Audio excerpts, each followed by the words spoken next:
Aujourd'hui, je reçois un invité d'exception, Djibril Cissé, ancienne star du football, qui aurait pu prendre sa retraite paisiblement, mais il a choisi un tout autre chemin, celui des platines en tant que DJ, entrepreneur, passionné de mode. Son après-carrière est un véritable exemple de détermination et de réinvention. Comment passe-t-on du terrain de foot au terrain de l'entrepreneuriat? Quels ont été les défis qu'il a relevés? C'est ce qu'on va voir aujourd'hui. Salut, Djib. Ça va. T'as vu, maintenant je suis... C'est bon. Merci beaucoup d'être là. Merci On se connaît depuis super longtemps. Mais c'est vrai qu'il y a des questions qu'on ne s'est jamais posées, enfin, toi, que je ne t'ai jamais posées. Et effectivement, on est là pour inspirer des gens, pour les rassurer sur leur carrière aussi, sur le fait de se réinventer aussi, quel que soit le métier qu'on a eu à la base. Et toi, tu aurais pu, effectivement, comme je l'ai dit, choisir d'être à la retraite ou d'être... pas que consultant, parce que tu l'es, effectivement, sur les matchs. Beaucoup de grands joueurs d'athlètes le font après leur carrière. Et toi, tu as vraiment tout réinventé. Et ça a commencé même pendant ta carrière, puisque tu avais créé Monsieur Lenoir, ta marque de vêtements, en 2012. Ouais. C'est ça? Ouais. Au départ, c'était vraiment une... j'ai pas envie de dire une blague, mais c'était un truc entre mon grand pote, Q-Steed et moi. On en avait... pas marre, mais on voulait être différents et avoir des sapes différentes des gens. Donc, on a créé Monsieur Lenoir. À l'époque, j'étais joueur, donc j'avais une autre visibilité, une autre puissance médiatique. Et du coup, ça a pris et on a lancé la marque au grand public. Mais de base, c'était que pour nous. Tu t'étais reposé sur ce que tu aimais de toi ou sur ce que les gens attendaient tu vois, un peu plus commercial, un peu plus classique, parce que tu as vraiment un style qui se différencie de beaucoup de gens, mais... Ouais, non, c'était vraiment des choses limite un peu pompées de ce que j'avais dans mes armoires, et on a un peu changé les coupes et un peu les modèles de ce que j'avais, mais c'était vraiment pour nous, c'était pas commercial, c'était pas pour faire plaisir aux gens ou qu'est-ce qu'on va vendre. Et d'ailleurs, je me suis retrouvé avec une benne de stock tellement il y avait de choses. Et c'est un peu plus tard que j'ai compris qu'il fallait faire des études, qu'il fallait des études de marché, qu'il fallait être plus perfectionniste, plus professionnel. Et qu'une marque de vêtements, c'est pas forcément pour te faire kiffer toi, c'est aussi du commerce, donc il faut être efficace dans ce que tu fais. Et ça en est où, ce côté-là de toi, au niveau de la mode, ça en est où? La mode, c'est toujours présent. Je défile souvent, je suis toujours passionné de mode en général. Et pour Monsieur Lenoir, on est en plein rebranding là, donc on ressort dans quelques mois. Ah, génial. Quelques modèles plus friends and family, comme on appelait ça. C'est vraiment pour annoncer le retour sur vraiment des pièces plus techniques et plus mode, qui me ressemblent un peu plus sur le mois de septembre. Mais à partir du mois de mai, juin, il y aura déjà un retour de la marque Monsieur Lenoir. Et alors, quel a été le moment déclencheur? Donc, il y a eu Monsieur Lenoir, l'arrêt de ta carrière, consultant quasiment directement après. Ouais. Il y a eu Didier aussi quand même. Et voilà, et en fait, c'est ça, je veux arriver au moment de la musique. Moi, j'ai commencé à mixer, j'avais 14 ans. Oui, donc bien avant même d'être professionnel de football. Je suis passé par les vinyles, je suis passé par toutes les nouvelles technologies qu'il y a eu après. Mais la musique, ça a toujours été quelque chose de primordial, que ce soit dans ma vie et même dans ma préparation de match. De préparer un match sans musique, c'était pas possible pour moi. Du coup, tout le monde en profitait dans les vestiaires? Non, à l'époque, il y avait les portables, les CD portables, à pile, à casque filaire. Et si tu oubliais tes piles, t'étais mort. Si tu oubliais tes CD, t'étais cuit. Donc, on a connu tout ça sans remonter jusqu'au Walkman, mais presque. Parce que jeune, c'est ce que j'utilisais. Mais non, la musique, ça a toujours été présent, la mode aussi. Mais après, le fait de devenir DJ, c'était limite. À quel moment c'est devenu, entre guillemets, vraiment pas juste une passion ou un loisir de mixer, où tu as dit, je vais en faire maintenant ma nouvelle activité, vraiment, où tu t'entoures, où tu fais des tournées, enfin, tu vois, tu vas en boîte. Quelques jours après l'annonce de ma retraite. Je crois que j'ai annoncé le lundi ou le mardi, et le samedi, je tournais déjà. Donc presque, tu étais hyper content que ça s'arrête pour. Non, j'aurais préféré continuer à jouer au foot, mais mon corps en a décidé autrement. Combien de buts il te manque pour atteindre ce que tu voulais? 4. 4, les fameux. C'est dur. Mais mes enfants le feront pour moi. Et du coup, ouais, de suite après, on a commencé à mixer, à tourner. Et on est en 2025 et on continue. Et il y a un son qui sort là dans pas longtemps. Et voilà, on avance. Et donc, tu t'es entouré de... Dès que tu as commencé en fait, à vouloir vraiment faire ça, tu t'es entouré de gens qui t'ont aidé à produire, à tourner. C'est des gens que tu connaissais. J'ai pas produit directement. J'ai beaucoup tourné en tant que DJ sur mon nom et par la curiosité des gens qui voulaient savoir. Et les promoteurs, au début, ce qui était important pour eux, c'était de remplir leur salle. Et ce qui se passait après, c'est secondaire. Donc, le nom, forcément, ça faisait vendre. Mais j'avais déjà mon expérience, vu que ça faisait déjà 15 ans que je mixais. Donc, techniquement, je surprenais beaucoup de personnes. Parce que les gens pensaient que c'était un caprice ou un hobby d'après-carrière. Je ne sais pas quoi faire. Vas-y, je vais mettre 2-3 disques. Et non, pas du tout. Et du coup, ben, ça allait très vite. Et j'ai très vite fait des festivals sérieux que les DJ font. Dans le Tomorrowland, les plages électroniques. On a fait des gros festivals, le Summer Vibe à Toulouse, à Fréjus, pardon. Il y avait 25 000 personnes avec des DJ comme Morten, Mala, Chami. C'est des DJ vraiment voilà, de renom. Et c'est allé vite. Et après, j'ai compris que si tu veux voilà, faire vraiment le DC, Tomorrowland, le gros en Belgique, parce que j'ai fait l'hiver, bah, il faut produire. Il faut produire, il faut des sons, il faut que tes sons tournent en radio, il faut que tu sois écouté. Et c'est ça qui me permettra de faire le bon sur les gros festivals.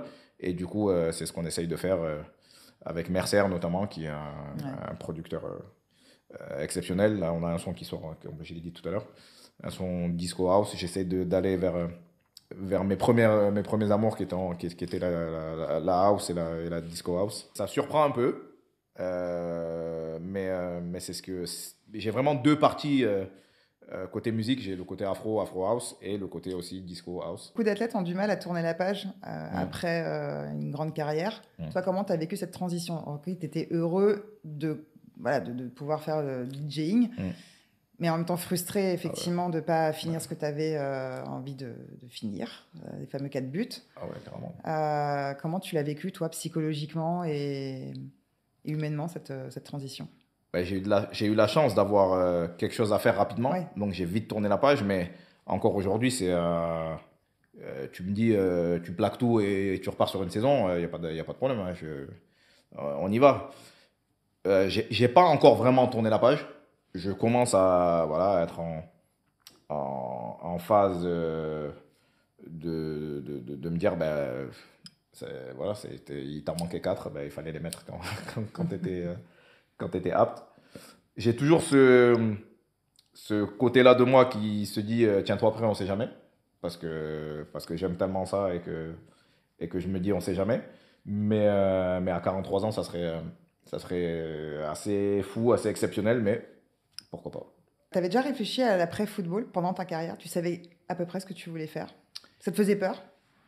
Non, peur non. Peur non. Je me disais que à un moment donné, il fallait se préparer. Après, moi, j'ai été un peu un ovni dans le monde du football à l'époque, parce que je faisais déjà des films, j'avais tourné déjà dans quelques films, je défilais déjà, j'étais déjà égérie de beaucoup de marques. Ça se fait beaucoup maintenant, mais à l'époque, c'était pas très bien vu dans le football que de faire autre chose que du foot. Donc j'ai eu un peu j'étais un peu un pionnier dans ce monde-là. Et du coup, j'avais déjà un peu anticipé les choses en faisant, en mixant un peu, en lançant aussi ma marque de vêtements un peu plus de la fin, mais j'avais encore quelques années devant moi. Donc forcément, quand on lance quelque chose ou une marque, c'est pour durer. Et on se dit, pour l'après-football aussi, c'est une façon de t'occuper.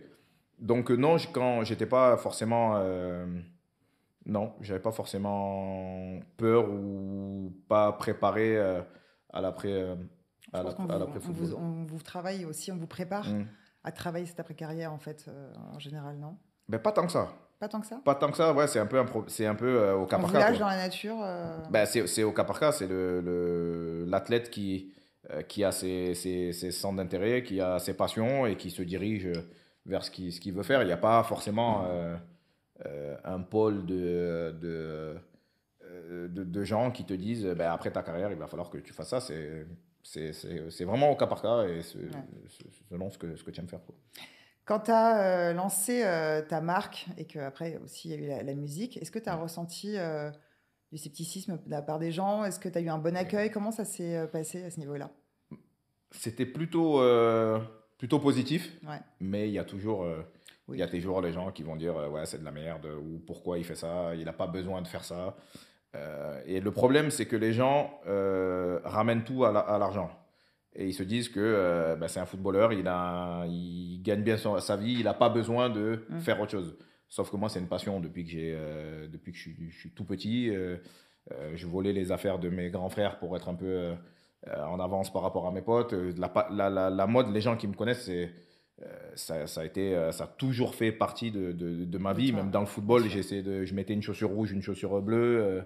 On avait le même maillot, certes, mais moi, je me débrouillais de le mettre d'une façon différente pour être.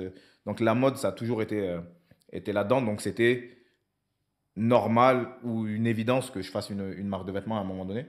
Et après, les gens qui ne te connaissent pas, ils connaissent pas ta vie. Donc, pour eux, ça peut être surprenant qu'un footballeur mix ou qu'un footballeur soit designer de mode.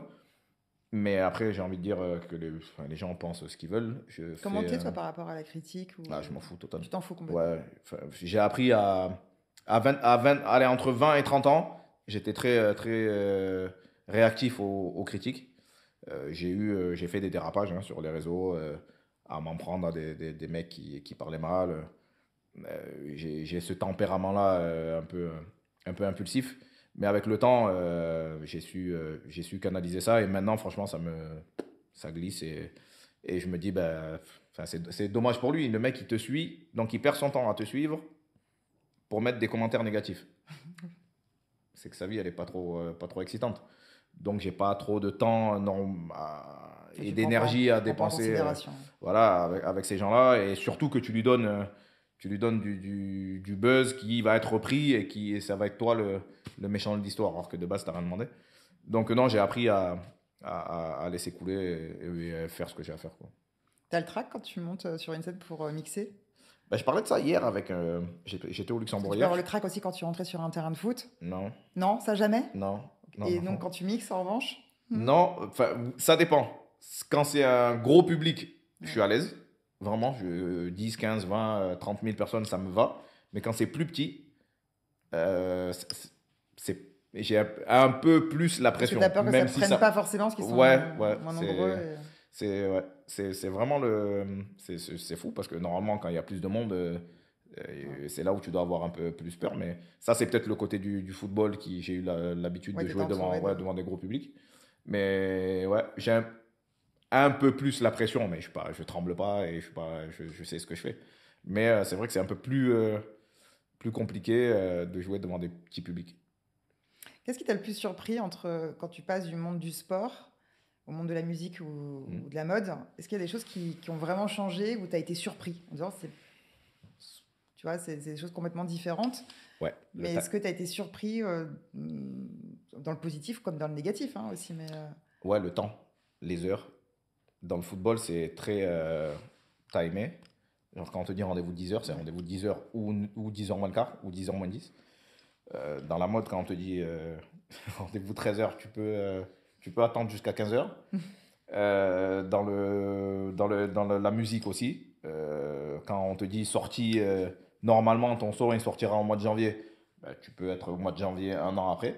Donc il y a des choses là, voilà, qui m'ont un peu surpris. C'est vrai qu'après, nous, dans le football, on est dans un monde un peu aseptisé, on est un peu dans un cocon où quand tu es une star du football, tu demandes quelque chose, en général, ça vient. Dans le monde de la musique et dans la vie de tous les jours, il y a des fois, tu demandes des choses et elles n'arrivent pas en temps voulu. Et ça, c'est vrai que ça... T'es patient, toi, ou pas? Ça dépend. Ça dépend. En général, quand on m'explique bien et qu'on me donne un... Parce que moi, en fait, j'apporte beaucoup d'importance au mot. Donc, si on me dit, ça sera là à 17h, ça sera là à 17h. Parce que moi, c'est ce que je ferai. Si je te dis 17h, je serai là à 17h. Même si pendant un jour ou 2 jours ou 3 jours ou une semaine, tu n'as pas de nouvelles de moi, si on a rendez-vous à 17h, je serai là à 17h. Ou alors, je te reviendrai bien avant. Et ça, justement, c'est des réflexes que tu avais dans le football. côté hyper cadré Voilà. du foot. Et là, tu es dans un environnement hyper libre et créatif. Donc tu de dois temps en t'adapter temps, par rapport à ça. J'ai eu des expériences où, tout à l'heure, je parlais d'une sortie de son, où une sortie était prévue au mois de mars, et on me dit 3 semaines avant, on te contactera pour le plan promo. Donc 3 semaines avant, j'ai pas le plan promo. J'appelle et on me dit, ah, finalement, ça a été décalé à novembre. Sans qu'on me prévienne, sans rien savoir, or que moi, j'attends le plan promo pour faire la promo. Et apparemment, on me dit, bah, Djib, dans la musique, ça arrive souvent. Ne le prends pas personnellement. Ouais, mais prévenez au moins. Et c'est toi qui gères tout comme ça, ou tu as quelqu'un qui... On est deux. Agent On est deux, ouais. J'ai Farid, mon manager, et moi. Et tu préfères le gérer toi en direct parfois avec des... Maintenant que j'ai plus le temps, oui. Ouais. J'ai plus le temps. Après, en jouant au foot, j'aurais pas été DJ, mais quand je jouais, la marque de vêtements, c'était quelqu'un d'autre qui gérait parce que j'étais footballeur. Mais là, aujourd'hui, j'aime bien savoir ce que je fais et où en sont mes business. Ouais. C'est un problème par rapport au fait de déléguer ou de la confiance ou pas du tout? Non, c'est juste que j'aime ce que je fais. Mais quand de temps en temps, je sais que je ne serai pas dispo, il y a Farid qui fait beaucoup de choses. Mais non, je ne suis pas du tout dans ce truc-là de tout vouloir gérer parce que je ne fais pas confiance aux gens. Non, pas du tout. Tu as déjà douté de toi dans les nouveaux métiers que tu fais? Est-ce que tu as senti une différence entre ta mentale de sportif et ta mentale entrepreneur, artiste là-dessus? Ou est-ce que tu retrouves des points communs dans ton mindset? Je sais pas. Non, dans le fond, non. J'ai toujours le même état d'esprit. Là, je sais où je suis aujourd'hui en tant que DJ et producteur. Je sais où j'en suis, je sais où je veux aller. C'est un peu comme dans le foot, voilà, faut faire ses preuves. Faut montrer aux gens qu'on est capable. Et c'est ce que je fais. Donc, j'ai pas honte de commencer dans des petits clubs voilà, où il n'y a pas beaucoup de... Où, devant des petits publics. Et par contre, je sais où je veux aller et l'objectif que je veux atteindre. Et non, du coup, j'avance et je sais où je veux arriver par contre. Ouais. Et je vais y arriver. Et tout ce qui est donc festival, date, collaborateur, que ce soit dans les deux milieux, c'est toi qui vas chercher les gens, c'est toi qui vas chercher les targets à ce niveau-là? Ou est-ce que c'est plutôt les gens qui viennent à toi pour te proposer ça? Non, c'est plus les gens qui viennent, qui proposent, qui proposent si est-ce que tu es dispo cette date-là, ce festival-là. Il y a des trucs qui arrivent aussi en dernière minute parce qu'il y a des annulations d'autres artistes. Donc, moi, j'ai pas vraiment, j'ai pas d'ego, j'ai pas de me dire, ouais, ce festival-là, il est trop petit par rapport à ce que je veux faire. Au contraire, je fais ce que j'ai à faire et j'aime la musique en général. Donc, c'est pas vraiment, pour moi, c'est pas un métier. Enfin, je sens pas comme si je vais travailler, je vais kiffer avec des gens. Donc, je prends tout ce que je peux faire et où je sais que les gens vont apprécier ma musique et je vais kiffer. Donc, il n'y a pas de problème avec ça. Dans le foot, je ne sais pas comment ça se passait pour toi. Est-ce que quelqu'un gérait au niveau de tes finances? Et là, est-ce que c'est toi qui cadre voilà, ton cachet, qui cadre tout? Est-ce que là-dessus, tu vois une différence par rapport à ton entourage qui gère peut-être pour toi? Ouais, tu t'entoures bien ou c'est toi qui... Dans le foot, j'avais mon agent. Donc, il y avait pas une grille tarifaire, mais presque. Voilà, quand tu es attaquant et que tu es meilleur buteur du championnat plusieurs fois, ben, tu n'as pas les mêmes salaires qu'un défenseur qui a peut-être moins de visibilité.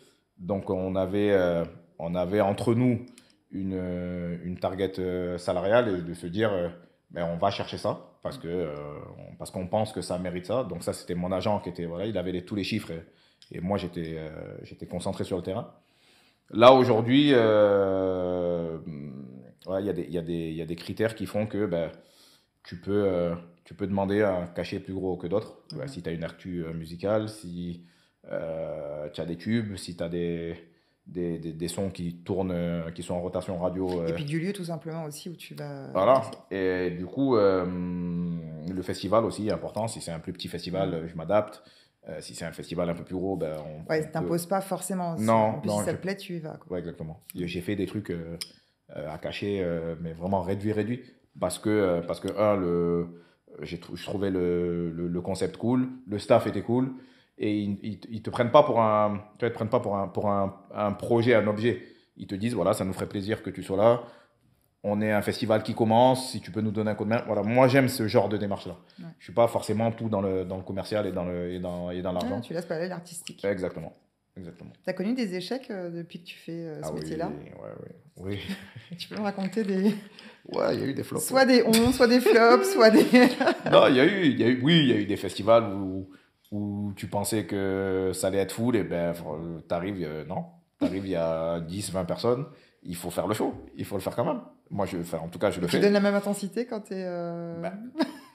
Non, parce que moi, je me sers beaucoup de l'énergie du public. Ouais.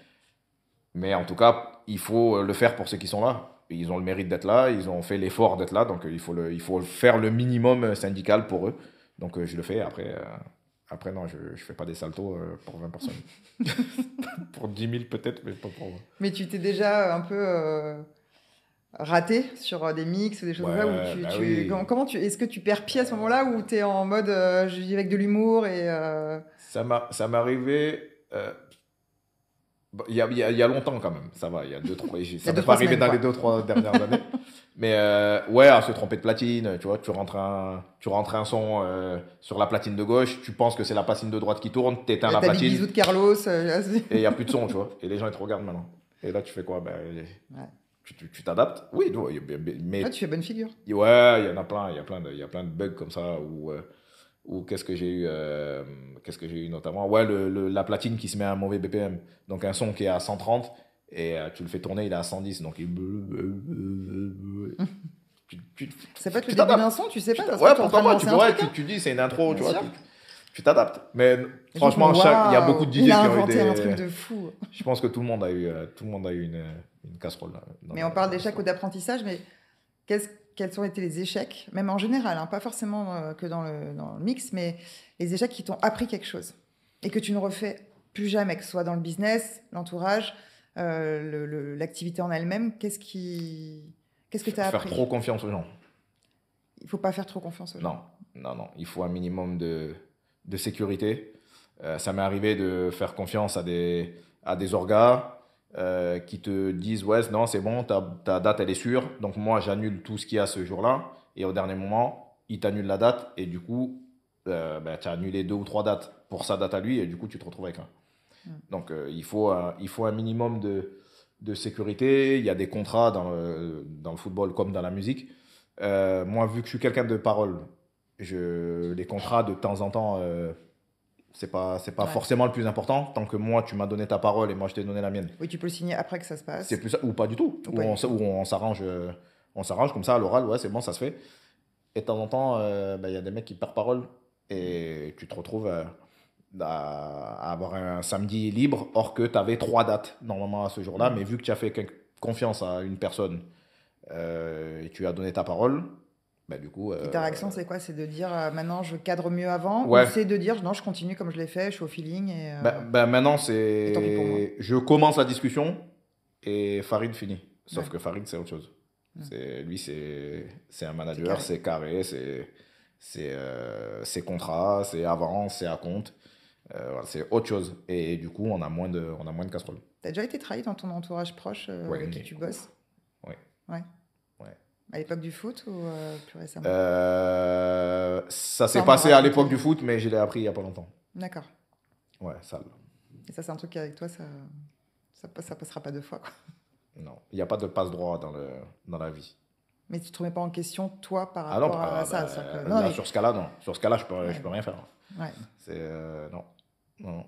Mais oui, non, il y a des gens qui sont aveuglés par l'argent et qui font des choses qui sont stupides et qu'à un moment donné, ça te rattrapera. Et cette personne-là, ça l'a rattrapé sec. C'est quoi l'erreur numéro 1 qu'il faut absolument pas faire dans n'importe quel domaine pour toi? Ben, comme j'ai dit, donner une confiance aveugle aux gens. Ah ouais, à tout le monde, que ce soit famille, amis, proches, avocats, tout. Voilà. Être là un minimum à contrôler à checker les choses. Parce que de temps en temps, on se retrouve avec des choses assez lunaires. Ouais. Ouais. Est-ce qu'il y a des qualités que tu avais en tant que footballeur que tu retrouves dans le milieu artistique? Que moi que j'ai gardé? Ouais, la ponctualité. Ouais. La ponctualité, le respect, l'amour du travail. J'aime voilà, préparer mes sets, j'aime préparer mes enchaînements. Je suis très très pointilleux. Et ça, c'est des qualités que j'avais dans le football. Je suis très. Ouais, même dans mes sets, on peut reconnaître quel genre de joueur j'étais. Ouais, c'est très dynamique, c'est très. Il faut que ça bouge, quoi. Les réseaux, ils t'apportent quelque chose par rapport à tout ça? Comment tu vis, toi, les réseaux? Ouais, beaucoup. Parce que certains grands sportifs vont faire que du foot, enfin, ils vont pas communiquer sur leur vie personnelle. Toi, tu communiques sur ta vie personnelle aussi. Ouais. On voit tes enfants, on voit aussi qu'il y a des artistes, hein, il y a des footballeurs, enfin, il y a vraiment... c'est des toits mixés, en fait. Ouais. Non, moi, je suis très... Tu t'es démultiplié. Très ouvert dans ma communication. C'est très instinctif, c'est... voilà, là je suis avec mon fils, on fait je sais pas quoi, ben je peux le poster comme je peux poster un contrat que j'ai avec une autre marque ou un gros festival. C'est organique, quoi. Je fais ce que tu les conseilles, tes enfants, que ce soit ta fille dans la danse ou dans la chanson, tes fils dans le foot, ils acceptent tes conseils, ils sont ouverts à ça? Ouais, je les conseille, je les force pas à faire. Ouais. Ça veut dire si ma fille elle me demande pas. Oui, si elle vient vers toi, j'en parle pas. Si mes fils ils veulent pas qu'on parle de foot, c'est pas moi qui vais les lancer sur ça. Mais en tout cas, quand ils sont demandeurs, oui, je fais mon rôle de papa et d'ancien footballeur qui connaît bien le métier. Donc ouais, je réponds à leurs questions, mais je lance pas le sujet, moi. Mais vu que tu as vécu tout ça, est-ce que tu été inquiet par rapport à la voie qu'ils prennent, ou est-ce que c'est un truc non, tu t'en fous, ça te plaît, puis enfin ils font ce qu'ils veulent, mais est-ce que tu as des inquiétudes, toi, par rapport à ça, sachant tout ce que tu as vécu? Je suis inquiet comment le monde tourne. Je suis un peu inquiet pour mes enfants. Eux, je les connais par cœur, donc je sais qu'il n'y aura pas qui sont droits, qui sont travailleurs et qu'ils iront chercher par eux-mêmes, pas par mon nom ou pas par rapport à qui je suis, qu'ils iront chercher leur dû. Mais le monde actuel me fait un peu peur. Ouais. Et j'ai un peu des craintes un peu pour eux. Je me fais du souci. Ouais. T'avais quel âge quand tu as eu tes enfants? Alors, ma première, Hilo, j'avais 20 ans. Elle est née en octobre et j'ai eu 20 ans au mois d'août, donc j'avais 20 ans. Et après, les autres, 2006, donc 25. Après, 2 ans après, 27. Ouais, c'est ça. Ouais, 27, comment tu as géré? Parce que là, tu étais en pleine carrière.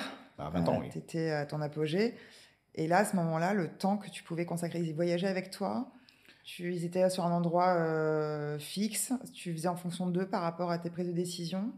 Ou c'est vraiment le foot qui prenait le dessus là-dessus? À 20 ans, moi, je vivais à Auxerre. Donc, ma fille, quand je suis parti à Auxerre, moi, elle avait 2 ans. Après, malheureusement, la vie fait que des fois, tu es avec une personne, des fois, tu te sépares. Donc, je me suis séparé de sa mère. Donc, moi, je suis parti en Angleterre et sa mère et Ilona sont restés dans le sud de la France. Et tu arrivais à la voir? Oui. Quand je venais en sélection ou de temps en temps, elle venait en Angleterre. Donc, sur ce côté-là, c'est pas simple. C'est vrai que c'est pas facile. Après, quand tu es avec la personne, tout le monde te suit. Te suit, ouais. Voilà. Après, quand tu es séparé, c'est un peu plus compliqué. Il faut trouver du temps, il faut trouver des moyens. Que ce soit, pas perdre le lien, en fait. Les grands-parents qui t'amènent les enfants. Il y a des moyens, mais c'est vrai que quand tu es séparé, c'est un peu plus compliqué. La famille, c'est un vrai soutien pour ça quand tu es à ce niveau-là? Ouais, c'est important. Surtout quand tu bouges, tu changes de pays. Moi, je suis parti à 24 ans en Angleterre. Nouvelle vie, nouveau pays, nouvelle langue. Tu arrives, t'as pas même si tout le monde, eux, ils te connaissent, toi, tu connais pas vraiment les gens. Donc, tu te retrouves vite seul, tu peux vite, j'ai pas envie de dire déprimé, mais pas te sentir à ta place et prendre du temps à te sentir bien. Et après, quand l'homme n'est pas bien, l'athlète ne peut pas être bien. Ouais, tu peux pas donner ton maximum sur le terrain quand dans ta vie, ben, tu n'es pas heureux. Et du coup, la chance que j'ai eue à Liverpool, c'est qu'il y avait beaucoup de Français. Et je suis arrivé, il y avait Flo, Sinama Pongol, Anthony Le Tallec, Jimmy Traoré. Voilà, c'est des mecs qui m'ont pris, sur leurs ailes parce que ça faisait déjà quelques années qu'ils étaient là. Et les Anglais aussi ont été... C'était tes mentors à un moment donné. Tu as eu des gens qui t'ont aidé justement à gérer ta vie personnelle, professionnelle, te donner des conseils en fait sur la charge mentale que tout peut... Professionnel. Que ça peut avoir. Mais sur la famille, justement, est-ce que les autres joueurs qui ont des familles aussi un petit peu avant toi t'ont donné des conseils justement pour gérer en fait ce temps, ce lien par rapport à ça? J'ai eu Giroud qui a été plus qu'un entraîneur, plus qu'une simple personne là, que j'ai côtoyé dans ma carrière. C'est quelqu'un qui m'inspire encore aujourd'hui, qui est très important pour moi. Et lui, justement, il m'était beaucoup, dans mon souvenir, ce que tu me disais il y a 20 ans, c'est qu'il avait sa manière à lui de vous cadrer par rapport justement aux filles, par rapport à la famille, par rapport à toi. Il voulait justement que vous ayez quelque chose de fixe pour ne pas aller à droite, à gauche. Exactement. Lui il était dans l'optique de... Fixez-vous jeune, vite, pour être stable. Oui, pas avec n'importe qui. Oui, non, bien sûr. Mais lui, il était très... essayer de... Très vie de famille. Oui, c'est vie de famille, parce que tu es posé, parce que tu es... Parce que pour lui, c'était important dans son coaching aussi. Tu es sûr de toi dans ta tête et du coup, tu performeras bien. C'est ce que je disais tout à l'heure. Ça, je le tiens de lui que... Voilà, quand l'humain n'est pas bien, l'athlète ne peut pas être bien. Donc c'était ça qui voulait vraiment qu'on fasse, qu'on soit bien dans notre vie de tous les jours pour être le plus performant possible. Et ouais, le mentor vraiment que j'ai eu, que ce soit dans le football et dans ma vie, ben c'est lui, c'est Giroud, parce qu'il m'a appris plein de choses, même dans la vie de tous les jours. On voit que tu es très famille. Tu vis en Corse maintenant. Comment tu arrives à concilier, toi, la vie professionnelle, les déplacements, parce que tu déplaces du coup énormément, et les enfants, l'éducation, tout, comment tu arrives à trouver ton équilibre par rapport à ça? Moi, ça a été très droit et très simple. J'ai la chance aujourd'hui de pouvoir choisir ce que je veux faire. J'ai la chance de ne pas me lever tous les jours à 8 heures pour aller travailler. J'ai assez bien géré ma carrière. Donc aujourd'hui, je vis de ma passion. Entre jeudi et vendredi, je suis entraîneur des attaquants à Auxerre. Le vendredi soir, je suis sur l'équipe. Donc c'est que du kiff. On parle du football et de sport en général. Le samedi, je mixe ou pas. Et le dimanche, je rentre. Et du dimanche au mercredi soir, je m'interdis. Tu t'interdis. Je m'interdis de travailler. Même s'il y a un truc génial qui tombe. Ça m'est déjà arrivé. Au cas par cas, mais. Voilà, mais tu t'imposes en tout cas cette rigueur. Parce que j'ai mon fils en Corse déjà du lundi au mercredi. Donc je me garde ce temps-là. Après, quand il est à l'école, oui, au téléphone. Je travaille quand même. Mais je suis présent. Je suis en Corse. J'ai ma fille qui est à Paris et j'ai mes trois garçons en Angleterre. Donc, ça fait des miles. Ça fait des miles, ça fait des XP, très bien. Et du coup, c'est important de passer du temps. C'est pas toujours facile, je fais pas toujours ce que je veux, mais en tout cas, Gabriel, je l'ai comme j'ai dit, du lundi au mercredi, et j'essaie d'être là le plus possible. Il est foot ou pas, Gabriel? Il est très foot. Très foot. Ouais, très foot, comme Prince, comme Cassius et Marley. Ils sont les 4 très foot. Merci les gènes. Ouais. Après, c'est pas une obligation. Hein. Non, c'est pas une obligation. Il y a des fils de footballeurs qui font autre chose. Hein. Qu'est-ce que tu donnerais comme conseil à un entrepreneur qui veut changer de secteur? Aux gens qui veulent vraiment se réinventer. Ils ont fait un métier pendant 20 ans. Ils veulent se réinventer complètement. C'est quoi le conseil que tu donnerais? D'y aller. D'y aller, de ne pas écouter les gens, de ne pas écouter les on-dit, de ne pas... d'y aller. D'y aller, d'écouter son cœur. Moi, on m'a dit, mais le monde de la nuit, hein, c'est ça, c'est la drogue, c'est les filles, ces trucs. si vous voulez. Moi, j'ai jamais bu d'alcool de ma vie. Ouais. Je joue à 2 heures, j'arrive à 1 heure, je fais mon set, je fais ma séance photo après, je rentre. Et j'ai jamais pris de drogue, j'ai jamais pris. Voilà, c'est. C'est une hygiène de vie, de toute façon, voilà, toujours, faites votre propre idée. Allez vivre les choses, mettez les mains dans le cambouis, faites vos. Explore pour exploiter, Voilà, quoi. faites des fautes, faites et vous allez voir que vous allez vite savoir si c'est fait pour vous déjà ou pas. Mais c'est clair que en écoutant les gens et en se disant non, bon, j'y vais pas parce que Pierre-Paul Jacques m'a dit que c'était pas fait pour moi. Pierre-Paul Jacques, c'est pas toi déjà, donc tu peux pas savoir ce qui est bon pour quelqu'un ou pas. Donc, je vraiment conseille de faire des expériences.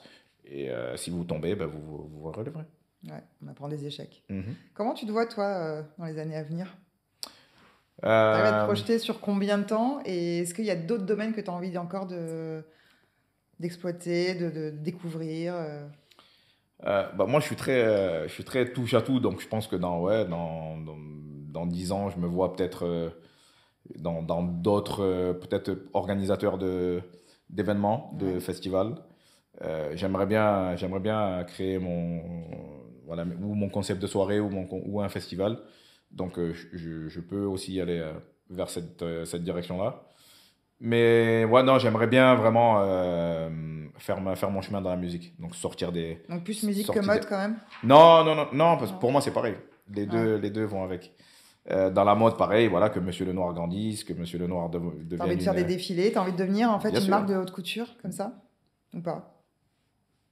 Bon, la haute couture, Ouais, quand même, c'est compliqué, mais voilà, une belle marque de prêt-à-peu, c'est très bien. Mais tu te verrais à la Fashion Week avec ta marque? Ouais, pourquoi pas. Pourquoi pas. Après, c'est compliqué. Ça, je sais que c'est un monde très compliqué, mais voilà, step by step. Mais ouais, organisateur de festival, ça peut être pas mal. T'es heureux? Pas mal. Très. Ah oui, Est-ce très. que tu as trouvé ton équilibre entre justement l'après-foot, même s'il y a encore un petit travail à faire sur Ouais, franchement, ça va mieux. frustrations, mais, Ça va mieux. Ça va mieux. Il y a 2-3 ans, c'était vraiment compliqué. Ces 4 buts-là, je les avais vraiment à travers de la gorge. Mais là, franchement, j'entraîne toutes les semaines, donc je suis proche du terrain. Et franchement, je me régale. J'ai des petits, ils sont extraordinaires. Justement, tu parles d'entraînement, mais t'as jamais eu envie de devenir vraiment entraîneur? Numéro 1, non. Non? Non, parce que j'ai la fibre transmission. J'aime bien parler avec mes attaquants, notamment, ou avec les joueurs de l'équipe. Mais non, j'ai pas encore cette fibre-là. Mais par contre, de coacher mes attaquants, de leur dire dans cette situation-là de faire ça. Un attaquant qui vient, qui me dit ouais, je suis pas bien en ce moment. Ça fait 6 matchs que je marque pas. Je dois faire quoi? Je peux lui répondre. Un milieu de terrain qui me dit voilà, lui il part dans mon dos, je fais quoi? Je le suis ou je le suis pas. J'ai pas été milieu de terrain, donc je peux pas trop le conseiller, même si j'ai joué, j'ai côtoyé des milieux de terrain, mais en tant qu'entraîneur des attaquants, je sais vraiment quoi leur dire précisément et je sais que s'il fait ça, ça va marcher. Donc ça, je kiffe parce que je vois les progrès du jeudi au samedi, je vois les mecs progresser, donc ça me plaît. Et pour l'instant, je passe mes diplômes déjà pour être entraîneur, pourquoi pas un jour, mais là maintenant, j'ai pas le truc de numéro 1. Je suis très bien en spécifique comme je suis là. Et là, il y a des gros événements qui arrivent pour toi, il y a le jubilé. Ouais, putain, jubilé. Ouais, 27 mai à Auxerre. Ouais. Un jubilé, c'est censé être une dernière danse et un au revoir au monde du football qui sera jamais un au revoir, on le sait très bien. Mais elle est là, elle était 4 buts. Ouais, franchement, je pense que ça va être là et puis voilà. Mais même pas de gardien, on s'en fout. On met pas de gardien, ouais, 4 pénaltys tranquille. Dans mes d'office, je crois que je vais mettre ça dans le contrat. Ça représente quoi pour toi, ça? Un jubilé, c'est une façon de retrouver déjà plein de potes, parce que ça sera les anciens d'Auxerre contre une équipe légende de gens avec qui j'ai joué en équipe de France ou côtoyé dans ma carrière. Et déjà, ça ramène un peu de lumière à Auxerre. Je me sens pas redevable, mais j'ai envie de leur faire plaisir parce que c'est grâce à eux, c'est grâce à la JOCR si je suis là aujourd'hui. Donc d'organiser une belle fête, qu'on fasse une belle fête tous ensemble. On est en train de faire une super saison, l'équipe première, donc ça serait un moyen aussi de fêter aussi la saison de l'équipe première. Et voilà, faire un dernier match sur ce stade-là qui m'a tellement apporté, même si je sais que ça ne sera pas le dernier. En tant que footballeur, tu prends ta retraite relativement tôt. C'est quoi ton rapport justement au fait de vieillir, de changer de style de vie? Est-ce que tu prends encore soin de toi? Est-ce que tu vis bien les choses, le temps qui passe? C'est quelque chose que tu vis bien? Même quand on parle de jubilé, c'est qu'on a l'impression de prendre un coup. Oui, là, ouais, mais en même temps, c'est une grande reconnaissance. Ouais, le mot jubilé, c'est vrai que ça fait. C'est un peu à l'ancienne. Mais là, c'est plus voilà, un match. C'est plus une fête. Mais après, c'est vrai que le rapport avec le fait de vieillir, moi, perso, je le vis bien. Ça ne me dérange pas. Le changement physique, il y a toujours une solution. Il y a de bien manger, de faire attention à être bien hydraté et à faire du sport. Et là, ton corps peut changer, mais dans le bon sens. Maintenant, si tu te laisses faire et que tu te laisses aller, et dans la tête, oui, les effets, pour toi, les c'est effets du nickel. temps sont... Ah non, moi, dans ma tête, oui, j'ai toujours... j'ai 43 ans aujourd'hui, mais j'ai pas cette malentendu. J'ai pas 43 ans dans ma tête. Je suis limite un gamin et je fonce et j'essaye de rester le plus présentable possible. Donc, non, je me laisse pas aller. Je fais attention à ce que je mange. Je fais attention, comme j'ai dit tout à l'heure, j'ai jamais bu d'alcool.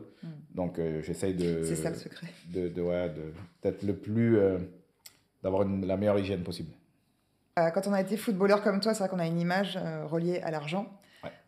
Et il y a beaucoup d'auditeurs qui nous posent des questions, justement, qui se posent des questions sur comment tu gères tes finances quand tu es à ce niveau-là, et même après, puisqu'en fait, peut-être que tu as été aidé et entouré au moment du foot et qu'on tu as lâché après, parce que ce n'est pas les mêmes métiers. Toi, du coup, est-ce que tu as été entouré? Comment aujourd'hui tu... pas t'en sors financièrement, mais est-ce que tu as fait des placements? Est-ce que tu as capitalisé sur l'après au moment du foot? Et est-ce qu'aujourd'hui, tu es plutôt rassuré par rapport à ça et tes placements et ton environnement? Déjà, ce qu'il faut savoir, c'est qu'à l'époque, ce n'était pas du tout les mêmes salaires que maintenant. Les jeunes de cette génération-là connaissent les salaires qui tournent dans le monde du football. Nous, ce n'était pas du tout ça à l'époque. Ouais. C'était beaucoup moins. Et t'en penses quoi, justement? Honnêtement, tant mieux pour eux. Franchement, tant mieux pour eux. Mais est-ce que tu as l'impression que ça peut dénaturer effectivement ce côté passion du foot, le côté vraiment sportif, et que c'est un peu trop démesuré? Pour toi, c'est trop démesuré? Ouais, oui, parce que ça enlève le côté passion et le côté amour du sport. Après, je dis pas que les joueurs de maintenant n'aiment pas le foot, c'est pas ce que je dis. Mais je dis qu'il y a moins, il y a moins ce sentiment d'attache à un club. Ouais. Nous, à l'époque, un joueur de club, c'était un joueur de club. Un joueur de Nantes, c'était un joueur de Nantes. Un joueur de Marseille, il était attaché à son club. Aujourd'hui, il y a toujours des joueurs qui sont accrochés à leur club, mais qui peuvent se faire avoir par un contrat beaucoup plus élevé dans une autre équipe ou dans un autre pays. Et nous, à l'époque, on avait un peu plus de mal à quitter le cocon. Moi, j'ai fait de 96 à 2004 à Auxerre. C'était très famille. Après, je suis parti à Liverpool parce qu'il fallait que je passe un autre step. Mais c'était purement football. C'était pas lié à des chiffres, après, oui, le salaire allait avec. Mais il y avait beaucoup plus gros salaire ailleurs. Et on a fait ce choix-là. Et j'ai fait le bon choix d'ailleurs parce qu'on gagne la Ligue des Champions l'année où je pars. Et ouais, je sais. Et ce sera un autre podcast. Ouais, je sais. Ouais, je sais. Ce sera un autre, voilà. Et du coup, c'est vrai que maintenant, moi, les salaires, ça me dépasse. Ça me dépasse les prix que j'entends. Et pour moi, il n'y a aucun humain qui mérite ça, qui mérite ce genre d'argent pour quoi que ce soit. Enfin, quelqu'un qui gagne 100 millions par mois, il faut m'expliquer. C'est pas... Ouais. J'ai du mal. Après, tant mieux pour lui. Hein. On lui offre, il le prend. Il le mérite sûrement. Mais c'est dur. Et sans faire le rageux des anciens versus les nouveaux. Au contraire, qu'ils le prennent et qu'ils se mettent à l'abri. Mais c'est surprenant. Il y a quelques salaires qui me surprennent. Ouais. Et donc, du coup, toi, par rapport à tes placements, je me suis très très bien démerdé toi, par ça a rapport été la pierre, ça a été... Ouais, Giroud. Ouais. Giroud, c'était plan d'épargne logement et maison. C'était ça, lui, c'était son truc. La bourse, tu oublies. Tout ce qui est placement fictif, qui est pas palpable, tu oublies. Et c'est totalement ce que j'ai fait. Et moi, aujourd'hui, j'ai du mal avec la crypto-monnaie, avec la bourse.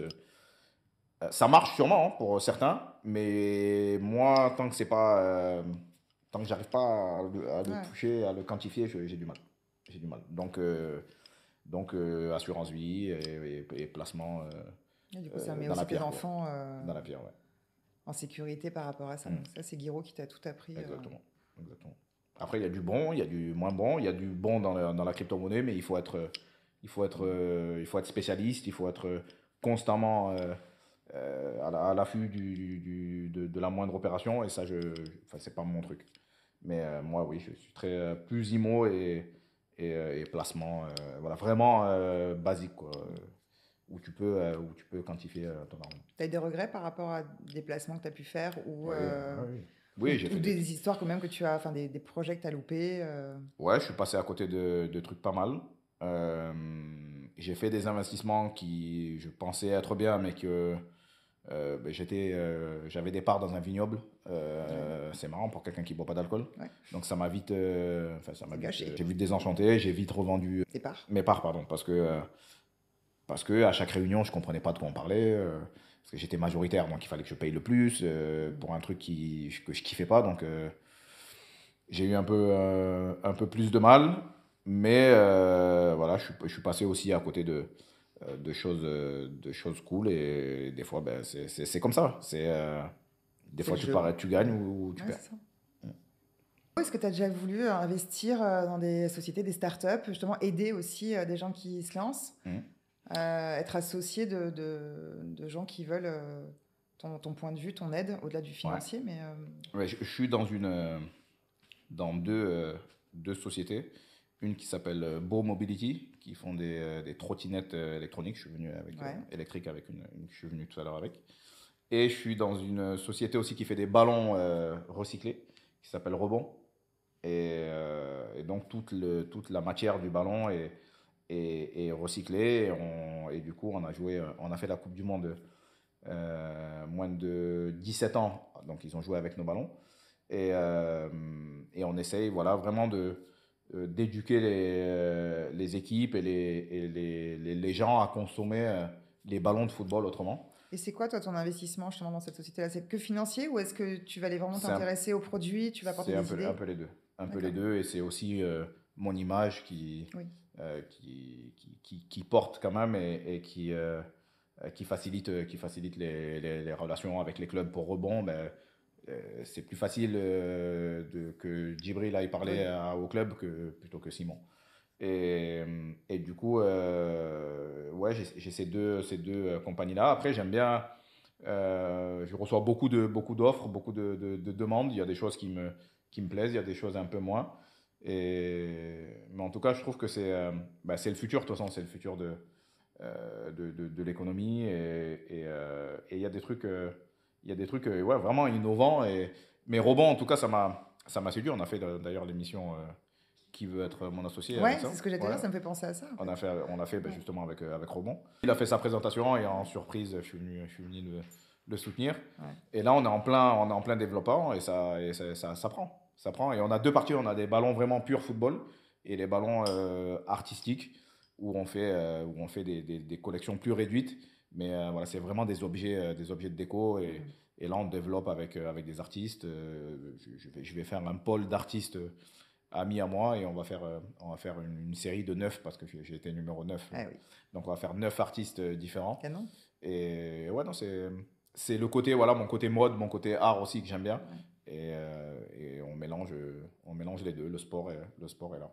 Tu arrives à t'équilibrer sur tout ce que tu fais en fait. Ben, toutes tes facettes à toi se retrouvent en tout cas dans tes activités. C'est ça, j'essaye de faire que le projet me ressemble vraiment, et pour me ressembler, il faut que ça peut pas être ou tout noir ou tout blanc. Il faut que ce soit noir, blanc, jaune, vert, rouge, bleu. Djibril, c'est ça, je suis une multifacette. multicolore, ce que vous voulez. Mais il faut que voilà, mon projet me ressemble sur tous les points. Ouais, dans les années à venir, ça va continuer en fait comme ça. C'est au feeling sur des choses que tu... C'est exactement. Tu tombes sur un beau projet, sur une belle idée, tu y vas. Oui, tu ne mets pas de limite par rapport à ça. Non, je refuse des trucs qui, pour les gens, sont fous. Ah, dis, attends, tu te rends compte la somme là qu'on te propose, tu refuses. Ouais, mais ça me... Donc je fais les choses avec le cœur et avec passion. Merci, Djib. Nickel. À monter maintenant.